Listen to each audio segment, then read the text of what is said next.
नमस्कार दोस्तों, आप सभी का स्वागत है इसके इवेंट में। तो आज बात करेंगे आपके सिलोगिज्म पे। जैसे दिया है प्रश्न कि कोई जूता चप्पल नहीं है, ये कथन दिए गए हैं और कथन के जो है आपका निष्कर्ष दिया गया है और इसमें बताना है कौन सा सही है आपका। तो कोई जूता चप्पल नहीं है, कोई चप्पल कीमती नहीं है, कोई कपड़ा कीमती नहीं है, कोई कपड़ा सुंदर नहीं है। तो पूछा है कि कोई जूता सुंदर नहीं है। देखिए, जूता यहाँ पे है और सुंदर यहाँ पे है। जब कथन हो दिए गए हो और कथन आपके अलग अलग हो तो उनमें केवल संभावनाएं सही होती है आपका, बाकी सब क्या होते हैं, गलत होते हैं। तो निगेटिव है तो निगेटिव ही होगा, और निगेटिव तो है ये, लेकिन ये दोनों कथन में क्या हो गए, अलग अलग हो गए। इसलिए जो हमारा ये होगा पहला, ये आपका क्या होगा, गलत होगा। क्या होगा, गलत होगा, यानी कि पहला निष्कर्ष गलत हो गया। दूसरे निष्कर्ष पर चलें। कुछ जूते कीमती हैं। अब देखिए, जब भी निगेटिव रहता है तो निगेटिव का निष्कर्ष हमेशा निगेटिव सही होता है, पॉजिटिव क्या होता है आपका, गलत होता है। तो इसलिए कुछ जूते कीमती हैं, ये पॉजिटिव है, इसलिए ये भी क्या होगा आपका, गलत होगा। क्या होगा, गलत होगा। अगला प्रश्न बात करते हैं कि कुछ कपड़ों का चप्पल होना एक संभावना है। देखिए, कुछ कपड़ों का चप्पल होना, कुछ कपड़ों का क्या होना, चप्पल होना। तो जब दो कथन दिए गए हैं और अलग अलग हो तो वहाँ पे केवल खाली संभावनाएं सही होती हैं। इसका मतलब है कि ये जो होगा हमारा 3 नंबर, ये आपका क्या होगा, सही होगा। यानी कि केवल निष्कर्ष थर्ड जो है अंतर्निहित है। ऐसे ऑप्शन दिए रहते हैं तो ये हमारा क्या होगा, आपका सही होगा, क्योंकि जब भी दो कथन अलग अलग होते हैं तो वहाँ पे केवल संभावनाएं सही होती हैं। ठीक है।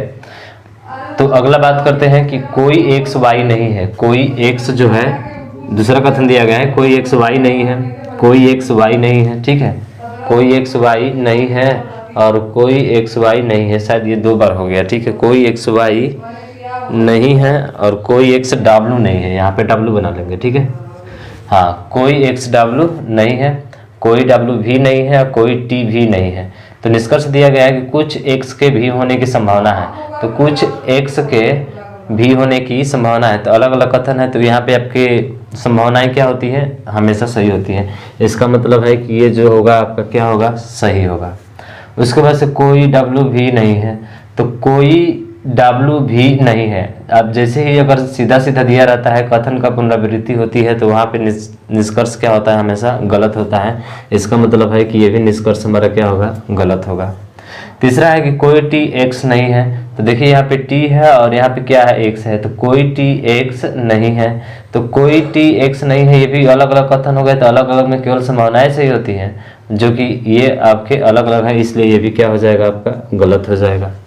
कुछ डब्ल्यू के टी होने की संभावना है, तो कुछ डब्ल्यू के टी होने की क्या है, संभावना है। तो यहाँ पे आपका ये क्या होगा, सही होगा।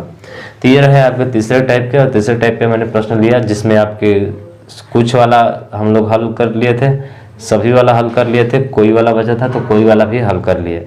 एक और केस आएगा जिसमें या तो एक सही है या तो 2 सही है, या वाला केस जो है हम लोग कल देखेंगे। और उसके बाद से कुल मिक्स करके जो है सभी को एक में मिक्स करके भी हम लोग देखेंगे और इस सिलोगिज्म को अच्छे तरीके से हल करेंगे। तो मुझे आशा है कि चीज़ें आपको समझ में आई होगी।